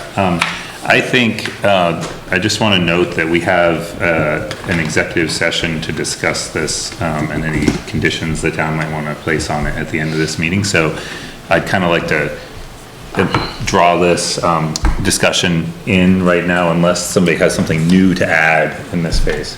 I was just wondering when, maybe we'll cover this later, but do we have an offer on the table, or are we getting ready to make an offer from the meeting, or we're just a preliminary discussion at the meeting, the executive session? I just don't know if we have an offer on the table, I guess that's what I'm asking. I mean, I think the ask is to. It's just a verbal ask that we've, or the email This ask. is the preliminary preliminary application to the Public Service Board, the town still is involved after that happens. Right. Okay. But current. But they haven't offered, you haven't offered us a contract that your proposal. She's just that kind of asked thing. You're just asking for it So informally at this point. I okay. think there's two steps to the PUC process, the Public Utility Commission application process. The first step is to put in a pre-application, advanced 60-day notice. And that is notice to all of the adjacent property owners, to the town, and to various agencies in the state. And that lets them know that we intend to file an application. And if they want to weigh in, now is the time to weigh in on this proposal. So adjacent property owners might request information on aesthetics, and the town might request a contract for use of the town or to weigh in on aesthetics as well. And the state agencies will question the flora and fauna and other environmental impact issues. So what my ask is now is, well, in part it's a courtesy to let you know that we want to use the town's road for access, and in part it's a request that we would be able to put in this advanced 60-day notice using this access route as opposed to a more difficult access route, so that we can propose access up the town trail and up Patton's property, rather than strictly going through the Bellavance property. Are you offering the town any remuneration for access? You know, if you're paying the Patton electric bill and you're paying Bellavance's a monthly fee, what are you offering the town? So the way I've seen this done before is through an access permit, so there would be a permit fee associated with that. In addition to that, I would suggest that the town could have, or would have, the right to sign off on any upgrade or impact on its trail. So if we discovered that we need to do an upgrade in building, and I think you and I had emailed a bit about this, Eric, earlier, the question was, are we going to have to upgrade the trail? Is there going to be issues with that? The answer is we don't know right now, but it would make sense to give the town a sign-off right for any sort of change, upgrade to the town trail associated with the project.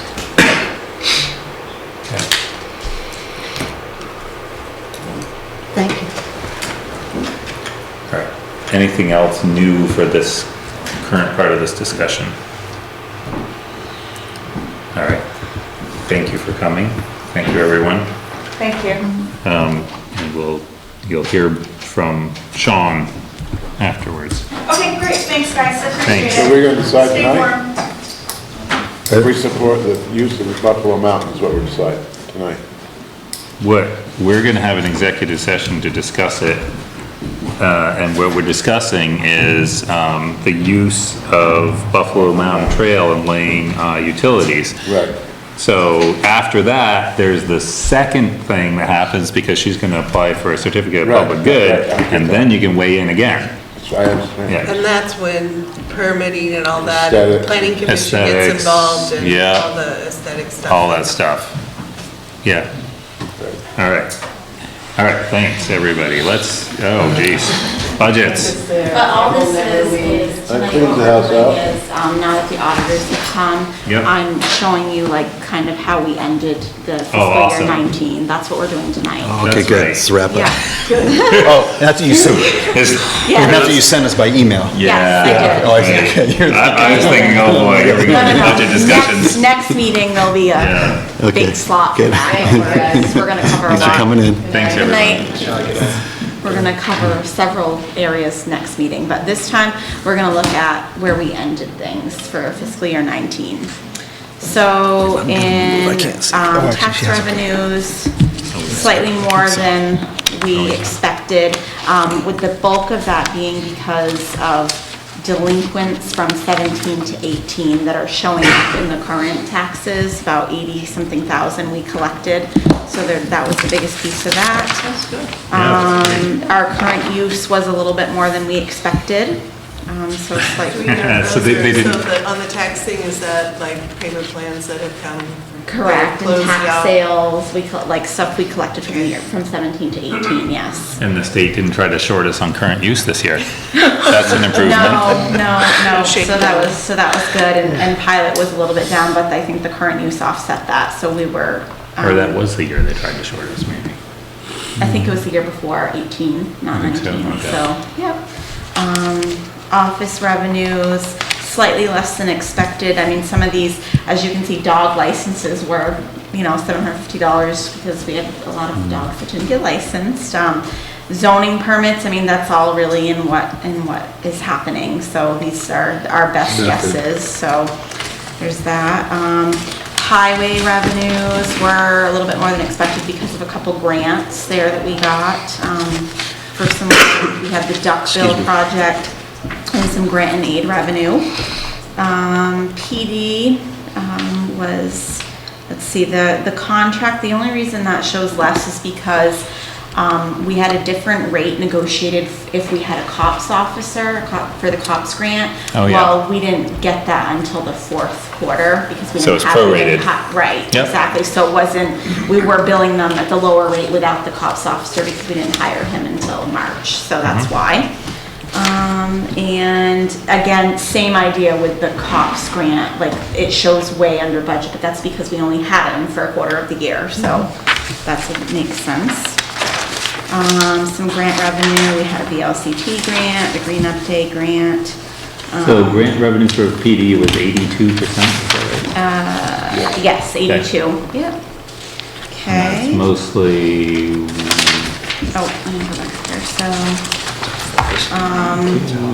like so like the 50,000. ticket. Yes, correct. So. But again, a lot of that is cops, grant, it's right, basically right. cops, it's Yep. like Yep. $45,000 Yep, it's most of it, less. got it, never mind. Yeah, that's Okay. why.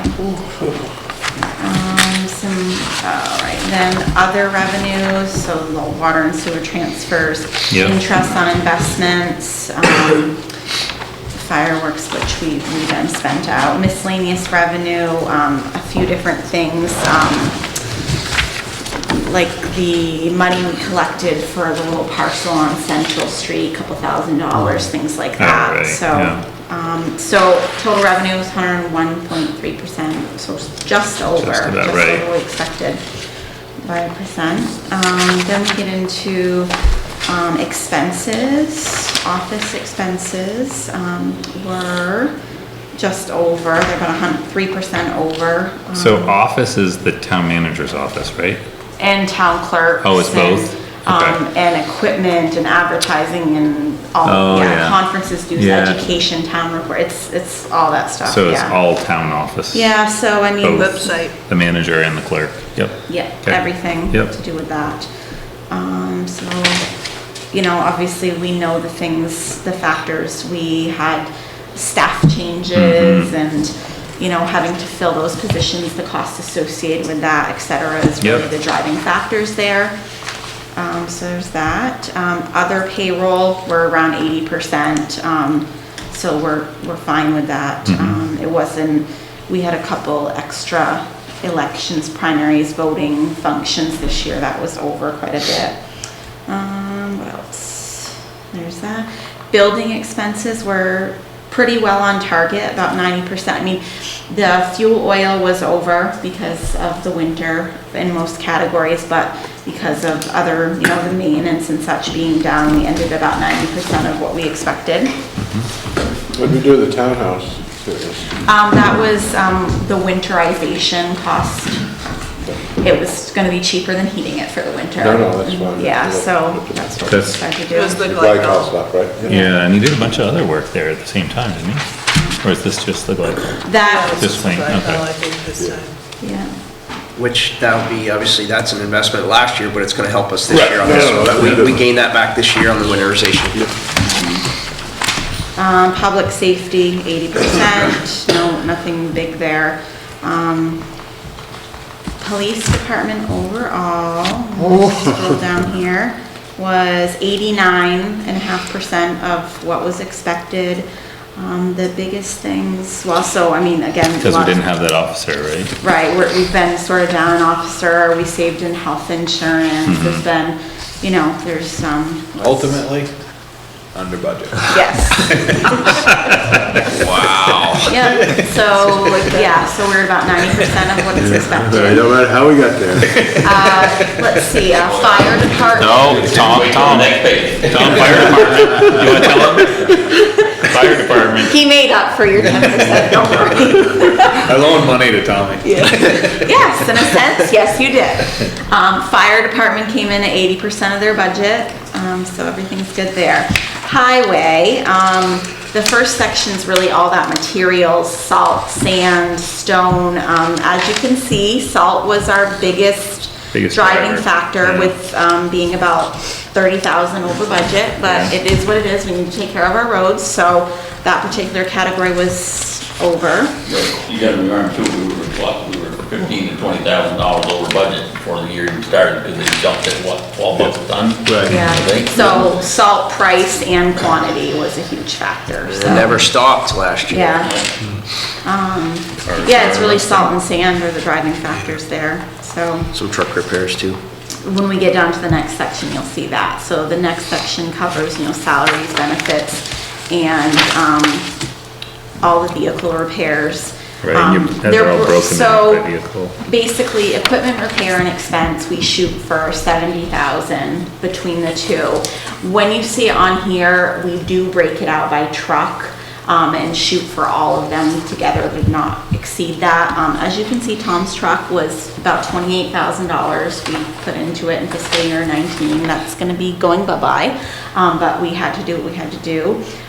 Truck 3 was another 13,000, so we were, you know, I think 8 or 10,000 over in the equipment repairs and such, but we had to do what we had to do. So I think you just said this, but I just want to verify. So you Yeah, have sure. lines up near the top of the trucks that are equipment repair and equipment expense, Yeah. and those are 35 each, and they total 70. And then Yes. what it looks like to me is you have those expenses, but really you're setting it against all the vehicles below, Correct, right? but but there's some that would not necessarily fit, like the 3718 right here. Those are also included in the 70. Because it and didn't then fit into one truck. Correct, yes. Yep, got it. But Yeah. the budgeted on the left, the 35s are for all those Correct. things. All Yep, those okay, things, that all the makes way sense. down to the tractor Yep. here, all those.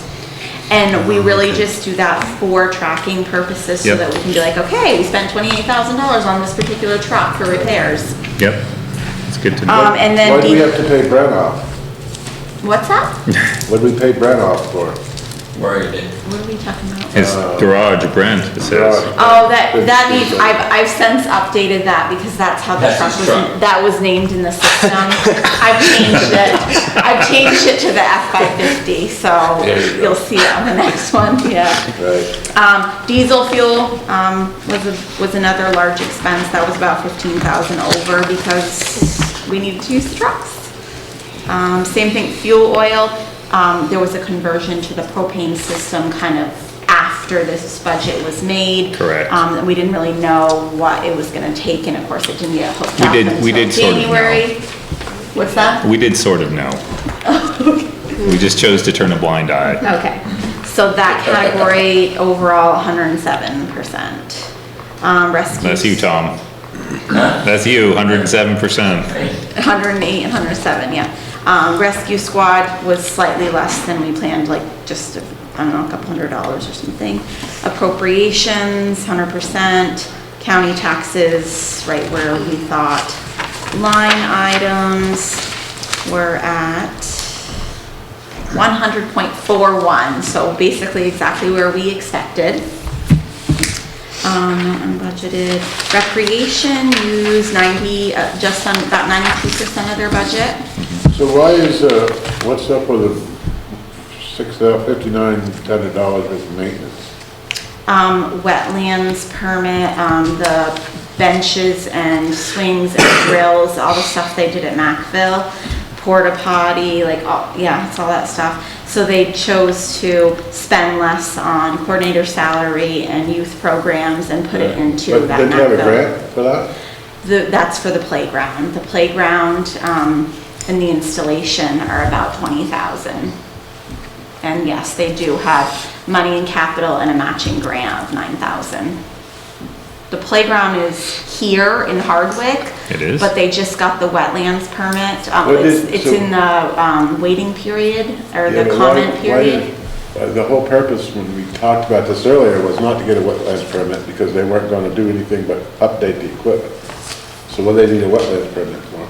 It turned out they did need one, I think. Yeah. I don't know, maybe I'm not remembering Yeah, they properly. definitely did, because, yeah, they had to apply for a wetlands permit for the new playground. Are you thinking they were gonna just stay out of the wetland and replace what they had? I think it was gonna be quiet. Okay, fair enough. Okay. So 92% of their budget. Trails used 73% of their budget. So overall, 98% of 98%. So we knew we were gonna be close, but we made That's it. pretty darn good. Control your enthusiasm, okay?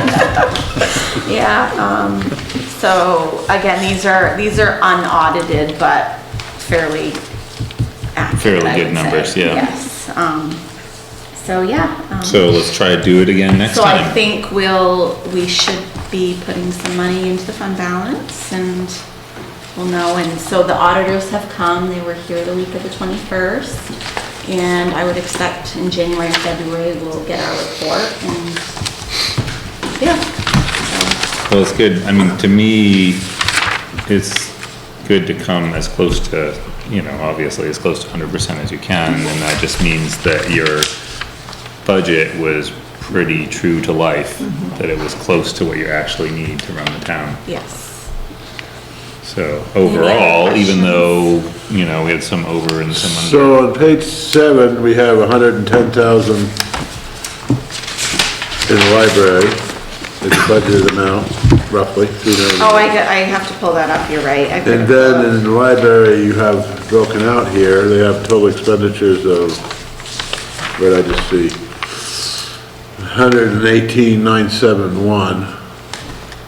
Where are you seeing, so yeah, I just gotta pull, the library is a separate document because they're a different fund, and I think you So, would want to so see what's that the, one. what's the, But what's where the are page you- 7 Page 7 is line items. line item for $110,000? Right, because that's what we give to the library to cover their budget.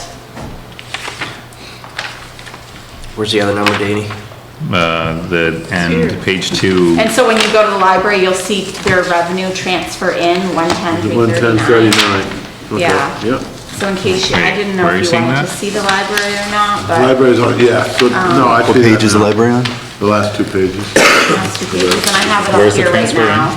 Oh, right here. So you Yeah, see the yeah. transfer in right Right, here yeah. from the town, and then So their that's, other revenues. yeah, so the other revenue is. Or up at the because- top. They had about 12,000 Grants. other revenues. And They get then- Fiber Connect credits? And the reason, Yeah, that's, because that Fiber Connect program. that's the way they do it. So they give Wow. like this huge credit. They give a big That's great. credit at the beginning of the year, like I'll get a bill saying it's like negative $2,000 or something. And then each month they send a bill to take off from that. And so when it came to the end of the year, we essentially had a credit balance. So we had to sort of do some finagling. So basically it shows the like revenues. It's really the difference. Finagling isn't really technical, accounting term, I don't get. Well, Adjustments. yes. There you go. It's not Well, under the it's gap, accurate the information. generally accepted accounting Yeah, principles. right, yeah. So the library's always got that mystery of. They got The mystery. They got their own money somewhere, but we never get to know how much really. Right, yeah, well, yeah, You mean the Right. Friends? right, because of the Friends. Right. Because the Yeah, Friends are not part of the. right, of this budget, Right. right. Yeah, We were pretty anxious with the winter operations and, Yeah. some problems with vehicles this year, but, departments did a good job of, controlling where they could. So, we were happy to see this. so thinking forward, Tom, Aaron, you're not expecting to have quite as low a personnel cost this year, right? Because we do have a cops person hired, right? Yeah, we got a cost person hire, but the grant's still kicking in, our their percentage of that, so. Right, I'm just thinking, in a scenario where we had another really bad winter. Isn't there only one more year of the cost grant? No, we started drawing that later, right? So it still goes, we have to file for an extension at Yes. some point, but I It's don't 3 years from remember. when we start, Yeah. right? Right. Yeah. It's supposed to be up October of 2020, and I have to file an So extension. file the extension to give us the time that we didn't take on the front end. Basically, it flips around and we'll take it on the back end, so. Our fuel prices are, I think we're better than last year, aren't we, on our fuel prices for heating? Yeah. We've, our sand is at a, price that wasn't too much above last year, and Tom ordered a little bit extra for this year. And then our salt price hold too, Tom?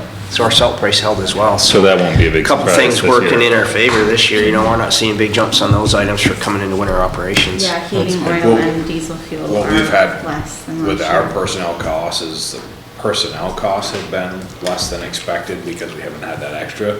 But in order to fill those shifts, the overtime costs Looked like part-time more than are going overtime, up. right?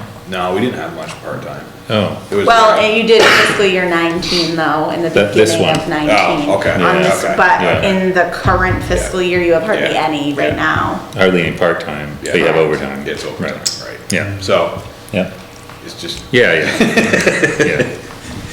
All right, well, thank you for putting that together for us, Casey. It's good to see. Any more discussion about the budget from last year?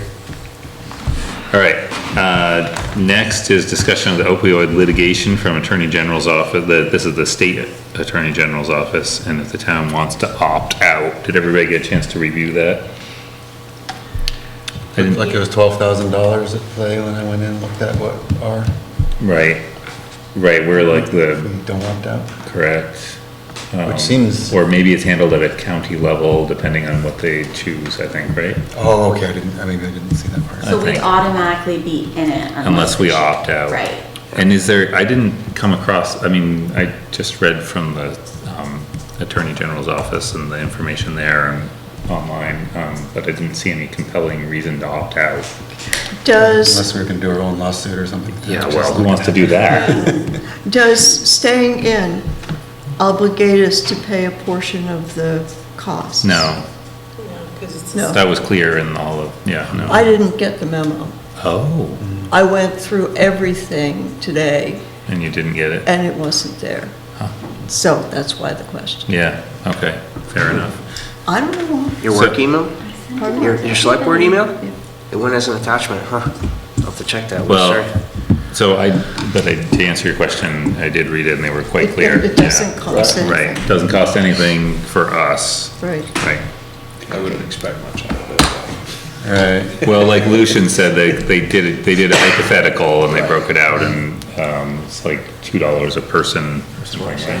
Yeah, and I mean, what are the costs to the town for opiates? It's gotta be Gotta be more than that. Much larger than More I than think, that. Yeah, but on the other hand, I don't, well, But it's better than nothing, which is the other Wait, option. $2 a person, like, for population? correct.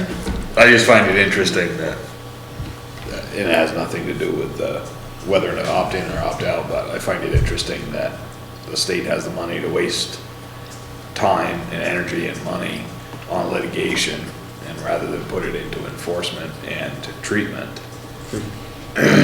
You know, it's kind of one way that I look at it, I guess, is the way I see it, to get Yeah, I think the way they, potentially $12,000 for a town. yeah, no, I don't think it's that so much as trying to slap someone on the wrist for helping to promulgate this epidemic, really, right? I mean, you're right, it's not that much to any individual town, but but the idea is it might be enough to a pharmaceutical company to say, don't do that again. Yeah, but it's not. But the damage, Unfortunately, I agree with that. And the damage is It's not. done They've already made at this point, $95 so- billion. You know what I mean? The people, they're in a warm place right now. because for the AG's office to fight a big fight like this, just to me seems like a lot of money spent out of Well, state tax. but they aren't, I think it was, yeah. Right. It's, it's a national thing. So what are we gonna do? I don't wanna opt out, does anybody wanna opt out? All right, let's, move on. Spend the money. it's a little unclear to me whether if you opt out, if it's one of those things, I mean, I'm not advocating for it, I'm just saying that, it's one of those things where it's sort of like for now forever be silent kind of thing. So if somebody actually sued them for something that was more reasonable for what they really should be paying, which is a heck of a lot more than that, maybe we would be not eligible for that. That's a possibility. Yeah, but I think that given that this is the current national lawsuit, that's a class action, and the state's attorney general's office is advising towns not to opt out, I feel like we shouldn't. I don't see any reason to opt out. I mean, I think, it's like, I don't see the advantage to opt now. I read it quickly, I mean. Right. Seems unlikely there. Biggest thing is it shows, if every town, if no one opts out, then it shows the seriousness of the situation, I guess. But Right, and this says, yeah, says, yeah, right. we had a- Whereas if everybody opted out, we'd be like, Everybody "Ah, opted out, we don't care, yeah. All right, so, sorry with Motion everybody. not to opt out? No, we're just moving on. Alright. Number 6. No action I needed. have a number 6. That was easy, no action. No action. So number 6, so I drafted and distributed via email a letter of support for the library when I was supposed to be writing a testimonial, whoops. But Jody said it was okay, that she could take the letter of support and she could excerpt part of it to use as a testimonial, and that maybe even the letter of support as written would be handy for other grants. So I think she said that to make me feel better, but. So then, Wiz, provided some edits, which I greatly appreciate. Did that make you feel better? Incorporated all of them and distributed it to everybody. And then I forgot to print that out. So. Sign it downstairs. I can sign it downstairs. So, but it's what, I mean, it basically just says that the town supports the library. I think the points I hit were, we provide financial support every year in our budget. We in the past year, replaced most of their heating system, and Assisted with grants and merged the land and. right, and they sorts put of all that stuff. in there, like, we do all this support, we're really behind the library. Yes. This is where we are. Yep. That's Kiss kinda the what- pigs. I'm recusing myself from Right? that. Did you put Lucian's the chief recusing kiss the himself. pig? You need to I put didn't that put in that there. in there. We said Could have had that as the picture. Should have that in there You want a too. motion to sign it? I do want a motion to sign it, yes. So I move that we sign the letter of support and otherwise your testimonial for the library. Second? All in favor, please say aye. Aye. Any opposed? Lucian abstains. All right, any select board reports? The townhouse, because of the electric, the outage that we had last week, Oh, yeah. the Rusty Dewey show did not happen. The reach, the benefit for Yeah. reach. So it's rescheduled for November 16th. 16th. Is that Saturday, next I Saturday? believe that's a Saturday night. Okay. So hopefully they'll still get good attendance. Is it just tickets to the door? The townhouse is gonna be closed after, I think, You're not selling tickets or anything? I'm not selling Okay. tickets, no, but I don't ever sell tickets to anything at the think town. there were Just so advanced everybody knows, don't call my house. I don't have tickets. Somewhere, I know people Oh. are getting them. I think that Kaylee Think? has a, Okay. there may be a way to do it. I'll figure it through out. Reach Or All at school right. or something, because there's a pre-price and a at the door Oh. price, I believe Okay, that's true. all right, so 16th. But anyway, it's and that's the happening on last the event? 16th, that's the very last event, it was the last event, but now it's definitely the last event. And then, I think Sean's got plans to do the shutdown of the bathrooms and stuff after that. Casey has plans for that. And Neck Arts will cover the, Yeah. it's in our season still, so we'll cover whatever extra for fuel oil. That's my select board report. You want to mention the grant? So you're gonna report about a grant. I was gonna do that in new business. Got it, okay. Any other select board reports? New business. So, for new business, a week and a half ago, Preservation Trust announced new grants, one in particular in Paul Broom's name that is specifically for safety features to historic buildings, fire safety, and Beautiful. roofs, other, I don't remember what the other things are, because what we want are fire escapes and roof. So, I'm working on preparing an application from Neck Arts because we did not get the cultural facilities grant, so we had a lot of the narratives and information collected and bids and stuff like that, so we had an idea. So I'm applying for $85,100 in a grant request, and then we're matching it. The Neck Arts is putting in an amount, and the town is putting in an amount for both, with the hope that they would fund both. But maybe they'll choose to fund one or the other or whatever. But the town is not on the hook for anything more than is already budgeted for capital improvements on the building, so it's already in there. So is there anything we could do to be supportive or help in that process? So far, no. It's a pretty simple application, like what the heck, who knew? Because those are two things that would be really great to have happen over there. Yeah, and and I think that we have a nice, I hope it's successful. Yeah. So basically just, there's one question about easements that I don't totally understand and that I'm still trying to get some more information on, but the specific question is, does the Preservation Trust of Vermont hold an easement on your building, or are you willing to place a term easement on the property subject to National Park Service approval? Preservation Trust does not hold an easement on the building. I talked with the division. Some of these other grants from state agencies, they do, it's sort of standard. It's a way for them to monitor that you continue to do appropriate historic stuff on the building. So, so you have to research that. It's not, I don't think it's like a deal breaker or anything.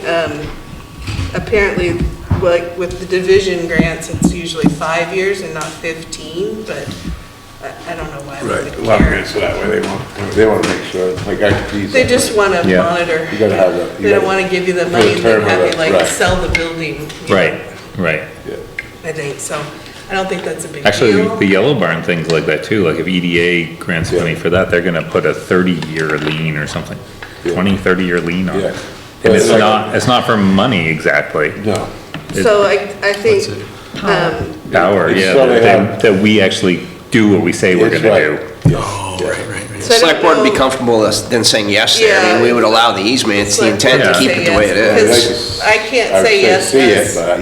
Theoretically, yeah. I mean, it's not the final app, right? It's just, are you willing to go forward? Yeah, because as we're applying as the nonprofit, as Neck Arts, but with town support, so. When's it due? And it's a town building, so we can't say, I can't speak for the town. No, and I'm sure that helps too, because they know that means it's gonna be. November 18th.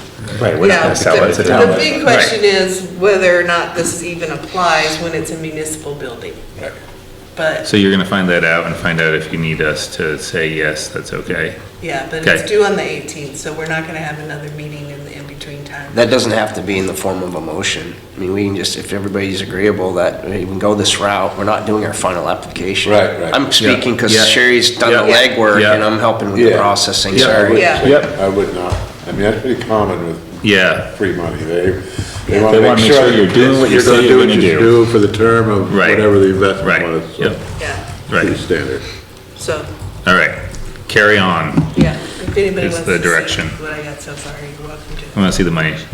Sean Fielder has a. For new business, I think I have everybody accounted for, but I'm gonna double check tomorrow. We have Veterans Day coming Monday, of course. And I would mention some town employees who are veterans, Scott Gagnon and Nick Steller with our police department. Tom Fadden, Mike Gravel, and Ken Lacasse, and I just want to say thank you for your service and appreciate it. So all the veterans out there, hope you have a good Veterans Day. Excellent. Any other new business? No. Old business? Do we want to say something about the fact that we have a town plan? We have a town plan. That's old And business. it's revised, it's shorter, and it's more Revised, user-friendly. Much more user-friendly, much more, yeah, everything. More everything, except words. So More, much more easier. everything, less, it's more, it's less is more. Yeah. Yeah. And Lucian worked especially hard on The new more. It's the new more. wordsmithing. Yes, thank you for your inputs. They came up last night. Oh, really? Yeah. Yeah. All right, I have one old business, and that is, I've been thinking about the town garage property, and I think that I'll bring it up later, but my musings are that we ought to, the beginning part of 2020, think about issuing RFP for design engineering for how to best lay out what we need over there. So a process, it'll be a process, but it'll include looking for grant funding for that kind of thing. Just throwing it out there. After we do budgets. All right. You throw it, I'll catch it. All right, sounds good. So then, I'd like to motion to go into executive session, for contracts. We actually have two contract items. One is town manager's contract, and the second one is gonna be the Buffalo Mountain Trail. Second? All in favor, please say aye. Aye. Aye. So I think it's mostly everybody, motion carries. Yep. We're going to executive session. We can go downstairs? Yeah. Okay.